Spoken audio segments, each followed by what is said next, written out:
Você pode ter na sua casa seus próprios alimentos. No dia 12 de maio, você que assiste Santa Receita, você fica ligadinha, né? Você lembra que a gente falou sobre os benefícios de ter uma horta em casa? E a gente compartilhou algumas dicas. Como faltou tempo para a gente ensinar mais coisas, o que a gente resolveu fazer? Hoje, o paisagista Hugo Henrique vai retornar, já retornou e já está aqui, para ensinar para a gente a cultivar morango, tomate em casa. Você arrasar, não é? Gostou? Então chega mais, seja bem-vindo, meu querido. Tudo bem? Tudo ótimo, boa tarde. Ó, vou te falar que eu já fiquei de olho nas suas coisas aqui. Só explana o que você trouxe para a gente aqui hoje. Na última apresentação a gente trouxe bastante coisa, né? Temperinhos, falou, né? E ainda tinha mais coisas para falar, exatamente. Aí eu trouxe algumas opções aqui e a gente vai, como a gente basicamente falou sobre as plantas, hoje a gente vai ver como que faz muda, como que faz a planta a partir da semente, né? Como que você faz para plantar sementes. Então a gente vai dar umas dicas assim, vamos aprofundar um pouco mais para a pessoa poder realmente, né, cuidar da planta em casa, né? Parte de adubação, a terra, substrato. O que você trouxe pra gente? Bom, trouxe novamente o manjericão, a gente vai aprender um pouco mais sobre as flores e sobre a poda, fazer estaca. O alecrim também é a mesma coisa, tá? Essa daqui é, para quem não conhece, é o peixinho. A Abby já deu uma olhada aqui, essa planta empanada e frita, ela é maravilhosa. Inclusive ela tem esse nome porque o sabor lembra muito peixe, né? Peixe, sabor né? de peixe, exatamente. E no uso medicinal, ela é uma planta que faz bem para os pulmões, tanto que ela também é conhecida como pulmonária. Que legal! O uso do chá também faz bem para o pulmão. Eu não sabia, Hugo. A maioria das plantas aromáticas, né, elas têm uso medicinal, né? Então, demais. Eu trouxe o morango para a gente poder ver também, fazer o plantio, tomate, trouxe uma berinjela que já Gente, achei ela a coisa mais linda, essa berinjela. Sim. E aqui na frente, deixa eu passar aqui. Que a gente eu trouxe tem aqui? o capim-santo e a citronela para poder explicar a diferença. Boa. Porque um você pode consumir, pode fazer chá, pode usar ele, a citronela não. E ó, Então, que eu já fiz confusão, tá? Na minha casa. Que desespero. Isso aí a gente já vai... Aí ops, esse cheirinho aqui não é. Exatamente. O cheiro é muito sutil, né? Para você perceber a diferença, realmente você tem que conhecer a planta. Né? Então a ideia seria apresentar. Eu acho que eu já vou fazer agora. Vamos fazer agora vamos. já? Vou mostrar a diferença Fique à de uma para vontade. outra. Deixa eu pegar elas aqui. Pode deixar. Pega. Obrigado. Vou apresentar as duas aqui. Primeiro o capim-santo. Tá. Ó, você vê o caulezinho dela é um pouquinho menor, o tom é um mais esverdeado e as folhas, elas crescem basicamente para cima. Já ao contrário da citronela, que a folha é um pouco mais comprida e ela dá esse efeito como se fosse uma cascata. Tá caindo, ela tipo uma quebra cascata. e cai. Sim, o caule dela, essa partezinha do tronco aqui, ele é um pouco mais amarelado. Verdade. E sabe uma característica muito legal para você identificar? É que a folha seca da citronela, ela enrola. Tá vendo? Mesmo? Ela seca e enrola. Deixa eu já tirar ela aqui, que ela ocupa bastante espaço. Já do capim santo não. Tá vendo? Ela fica espichadinha. Ela fica retinha. Então essa é uma forma de você diferenciar as duas. O chá de capim santo é um excelente calmante. Ótimo, delicioso. De noite em casa, no friozinho. Agora a citronela vai te dar uma cólica, uma dor de estômago. Uma dor de estômago, uma dor de barriga. Uma dor de barriga. Vai ser uma vez só na vida.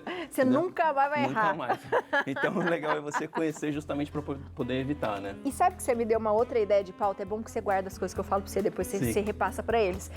Tem muitas plantas que às vezes a gente, tipo essas, que são parecidas, mas que se a gente erra na hora ali, a gente pode cometer um grande engano, né? Pra nossa saúde. É legal a gente falar um pouquinho sobre isso, sabia? As diferenças, o que é parecido, mas o que é bom, o que não é, o que é tóxico. Pode ser, a gente pode ver. Essa questão de toxicidade da planta é assim, toda planta não alimentícia, ela é tóxica, né? Então não é legal consumir. Então o ideal é você realmente conhecer. E tudo em excesso também faz mal, né? Até mesmo o próprio chá de capim-santo, se você beber muito faz mal. Até água, se você beber muito, se você beber mais do que o devido, faz mal. Então tem que ter sempre assim cuidado, né? Verdade. E agora, vamos para qual você quiser. Tanto o manjericão quanto o alecrim, a gente faz muda de estaca. Fazer muda de semente funciona, mas é demorado, né? E manjericão, depois que ele dá a flor, primeiro que quando ele dá a flor, toda planta para poder florir, ela retira parte nutriente da folha. né? Então, o manjericão, o pessoal recomenda que se tire as flores para a gente evitar que isso aconteça, tá? Eles falam que até diminui um pouco do sabor da folha, então é legal tirar, tá? Outra coisa, depois que o manjericão, que o galho, que ele dá a flor e a semente, que ele sementeia, ele morre. Então você perde sua planta. Então você tira ela para poder manter a planta, né? Para poder ter ela por mais tempo. Por mais tempo. Só que de contrapartida, o manjericão é uma planta muito melífera. Ela atrai muita abelha. Então se você tiver um em casa, seria legal você ter deixar assim, deixar um sem. pouco, tira. Exatamente, né? Tem a questão da importância das abelhas, né?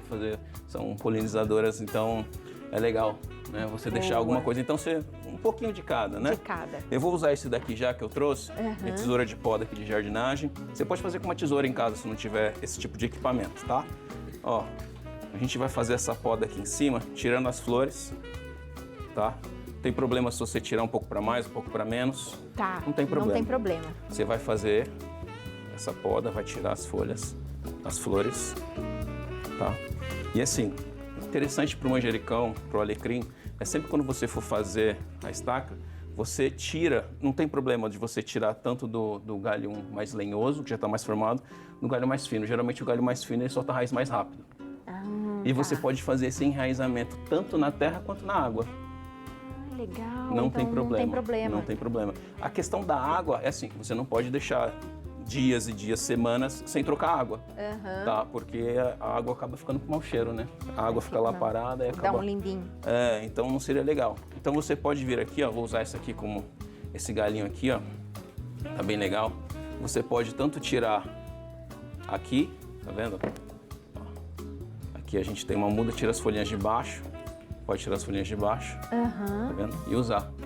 Que demais. E aqui você já pode, eu trouxe até um copinho de água aqui pra gente poder exemplificar, ou você pode pôr na terra também, aí ela vai soltar raiz embaixo, tá? Gente, que prático isso. Sim, uma coisa interessante que assim, para você poder ter uma chance maior de pegamento da muda, é você contar os nós, né?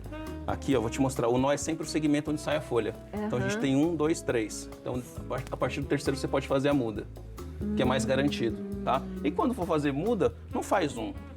Tira 5, 10, 15, porque é mais garantido que você consiga. É mais garantido, né? Sim, entendeu? E essas plantas, esses temperos, a maioria, alecrim, essas plantas maiores, elas são de clima temperado. São plantas de clima mais frio, pouca chuva, muito vento. Então, geralmente na época das chuvas, quando chega dezembro aí que começa a chover realmente, fica muito quente, esse tipo de planta ele começa a sentir. Aí é engraçado que a pessoa geralmente não conhece, né? Tem em casa, aí o alecrim começa a morrer no tempo de chuva e acha que é falta d'água. Fala, mas tá chovendo porque tá morrendo. Porque é uma planta de clima temperado. Então o excesso d'água prejudica ela.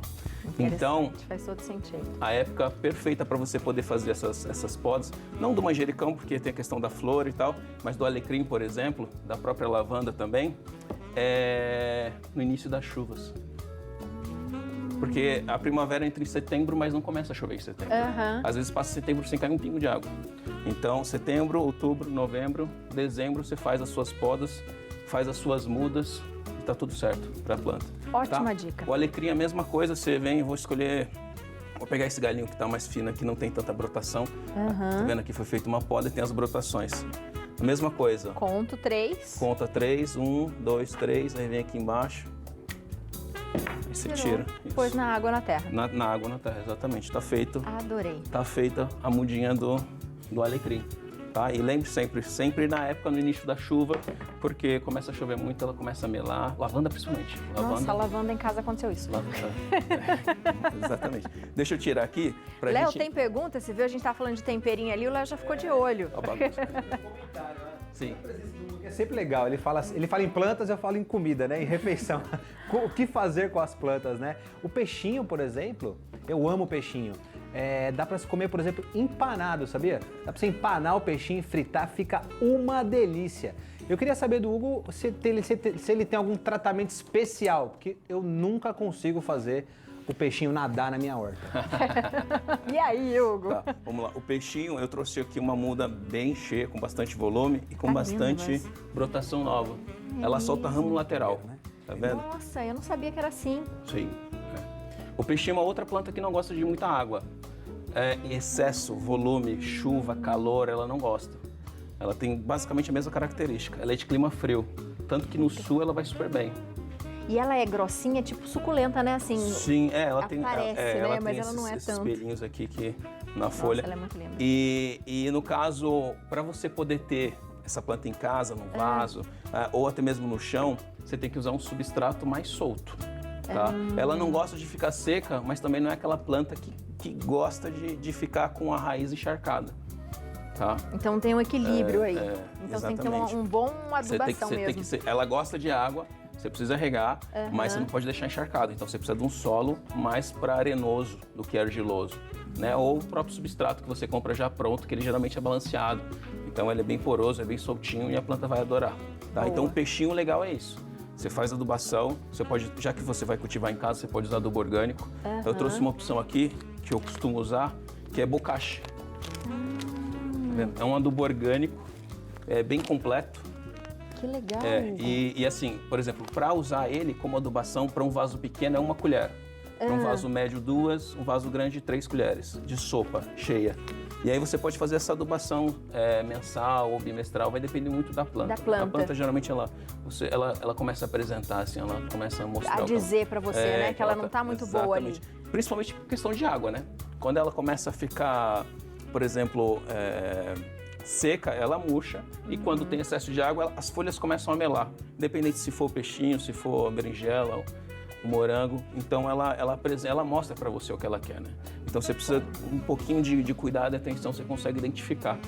Então a dica é essa aí, viu, minha gente? E aqui, ó, a questão da muda, como ela solta broto lateral, como que a gente faz? A gente só vai fazer, vou usar a tesoura, novamente, se você não tiver uma tesoura de poda em casa, você pode usar uma tesoura de papel, aquelas tesouras, né, que geralmente todo mundo tem em casa. E aqui, ó, ela tem a brotação lateral, tá vendo? Já tem até raiz. Ela tá cheinha. Isso, ó. Exatamente. E aqui, eu venho aqui no cantinho, bem perto do tronco. Tá vendo? Aqui eu tenho uma muda. Eu tenho 2 raízes. Aqui, para evitar dela talvez apodrecer, como eu vou ter que enterrar na terra? Vou ter que, na hora de plantar, eu vou ter que apoiar essa base aqui. Então eu tiro algumas folhas e planto. E aí eu corro para não correr isso de apodrecer. De apodrecer. Isso. E é sempre bom, né? Essas folhas amareladas, tá? É sempre bom tirar. Folha velha, né? Não tem problema. Não, você está ajudando a planta, né? De certa forma. Tá limpando porque a folha amarelada, ela tá uma folha velha. Ela vai cair daqui a pouco. E a planta ainda está gastando energia com ela. Nem que seja pouco. Então quando você tira, você já dá uma, né? Você já dá uma... Tá jogando energia para onde já não precisa. dá uma auxiliada nela. Tá? Muito bom. Ó, a bagunça de sempre aqui não tem problema, bancada. a gente gosta. E agora? Eu quero saber da berinjela. Como é que eu tenho uma berinjela na minha casa? A berinjela você pode plantar por semente. Por semente? Por semente. Ou se você tiver alguma loja, algum garden próximo, geralmente vende muda. Você pode até encomendar. E a berinjela, ela é uma planta que dá semente à produção do fruto, que é o fruto da planta, né? Leva em torno de 90 a 110 dias. Não é tanto tempo até? Não, até porque ela produz várias, né? E ela produz com uma certa frequência, assim. Ela é uma planta perene, então ela dura bastante tempo, né? Não é uma planta que você vai, como eu disse lá do alface, que você vai colher e não vai ter mais. Não vai ter mais. Então você vai mantendo ela sempre. E aí eu posso tirar o fruto? Pode colher o fruto. E aí ela vai depois de 90 dias de novo? Ela continua produzindo. Nossa, adorei. E eu preciso ficar atenta na água dela, no adubo também ou não, Hugo? Sim, a adubação é importante. Para todas, é via de né? regra, para todas, exatamente. Como a gente tem essa planta, a berinjela, ela solta uma flor para depois virar o fruto, o legal é a gente trabalhar com uma adubação que seja rica em fósforo. Porque assim, geralmente a gente usa em casa o NPK, que é nitrogênio, fósforo e potássio. Tá? O nitrogênio, ele é bom, ele auxilia no desenvolvimento da parte verde da planta.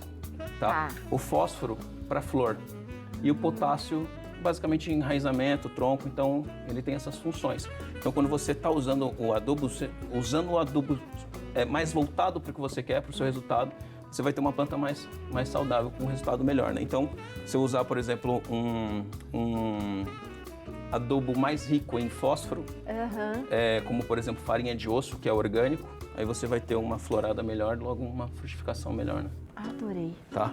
Eu vou separar ela aqui, que a gente vai falar agora do morango, né? Do morango. O morango, inclusive, eu trouxe uma ideia aqui Ai, que fofura. para você poder ter morango. Aqui, ó. Que lindo que tá. Para você poder ter morango em casa praticamente o ano inteiro. Que demais isso aqui que você fez, Hugo. É cano de PVC. Cano de PVC. Isso. E aqui um vasinho de... Adorei. Tá. Olha essa dica que Isso. boa. Aqui a gente conseguiu, a gente fez os furos, tá vendo? Ó? Foi feito o furo aqui, essa parte foi esquentada. Ah, para ela ir um Para pouco ele pro dobrar, fundo. para a gente ter um espaço para poder colocar a muda aqui, né? E aí vira basicamente um vasinho, um nicho para poder colocar a planta. E ficou lindo isso daí. Né? E ó, o morango é a mesma coisa. O morango, uma adubação rica em fósforo, Rico tá? em fósforo. Para ele poder dar bastante flor e bastante fruto. E quanto tempo demora também, Hugo, o morango?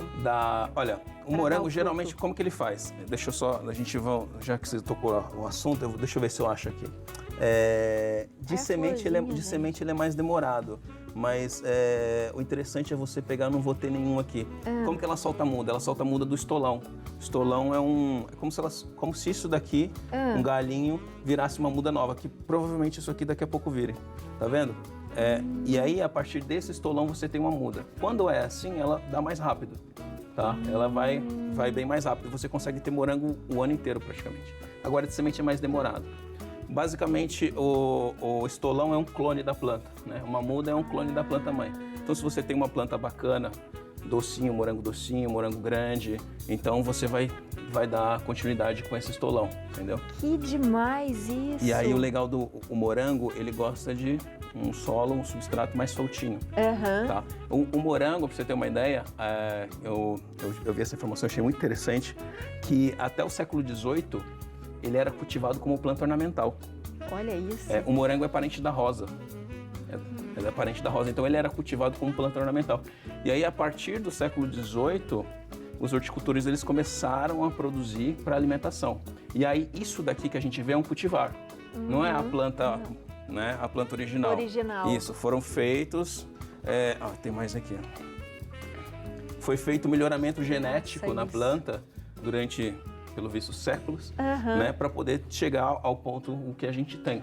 Que incrível! Então, não é uma planta tão antiga assim. O morango basicamente sempre existiu, mas para alimentação ele é um pouquinho mais novo. Né? O tomate é o mesmo esquema? Por exemplo, se eu tiver a semente, ele demora mais ou Vou não? tirar ela aqui. Demora. Demora mais também? Na verdade, o tomate, quer ver? Inclusive eu trouxe pra gente aqui uma ideia de sementeira. Ai, boa, isso aí que eu queria que ele mostrasse rapidinho, Andrés. Porque o que acontece?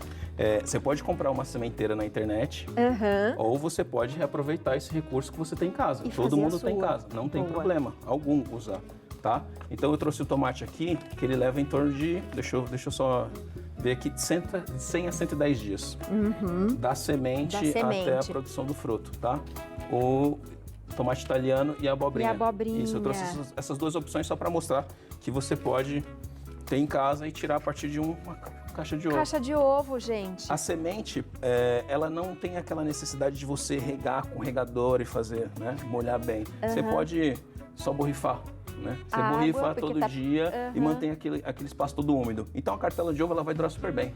Gostei. Ela vai durar super bem. Você não vai encharcar, porque você não vai encharcar de água ali. Exatamente, você não vai encharcar, não tem tanta necessidade. E aí o que você faz depois? Só corta. Então, quer dizer, a gente já tem um nicho pronto, porque o papelão ele vai se decompor. Então, você pode plantar ele direto aqui. Então, por exemplo, a semente, vamos só ver aqui de novo, mais ou menos 30 dias tem a germinação. Aí, depois disso, mais uns 30 dias você pode tirar e plantar. Então, quer dizer, uns 60 dias você já pode plantar, ou talvez até menos, que você vai acompanhando o desenvolvimento da semente. Adorei, Né? Então, é uma ideia muito simples. Que todo mundo tem em casa e pode fazer. Isso. Gente, que demais, Hugo. Seja sempre bem. Toda vez que ele vem, eu acho que foi pouco tempo, porque dá pra gente continuar falando mais um monte de coisa, né, Hugo? Por favor. Você é excelente no que você faz. É muito gostoso quando você vem aqui. As pessoas em casa gostam, não é? Você sabe o que você faz? Comenta bastante lá. Vamos pedir mais tempo pra diretora? Vamos? A gente pode pedir. Inclusive, eu tô fazendo montando um e-book, que daqui mais ou menos umas 2 semanas vai estar pronto, sobre todas as variedades que a gente trouxe Que aqui. legal! E aí vai ser uma forma mais completa, né, de poder explicar, e vai estar gratuito no Instagram. Olha no que maravilha! Jardinista Urbano, aí pode ir lá e baixar. E aí tudo que a gente trouxe aqui vai ter lá mais explicadinho. Perfeito. Então, ó, você de casa já aproveita e faz isso. Segue na internet. Ó, o Instagram é fácil. Ele já falou aqui, ó, Jardinista Urbano, @Jardinista Urbano. O WhatsApp do Hugo é o 11 993349525.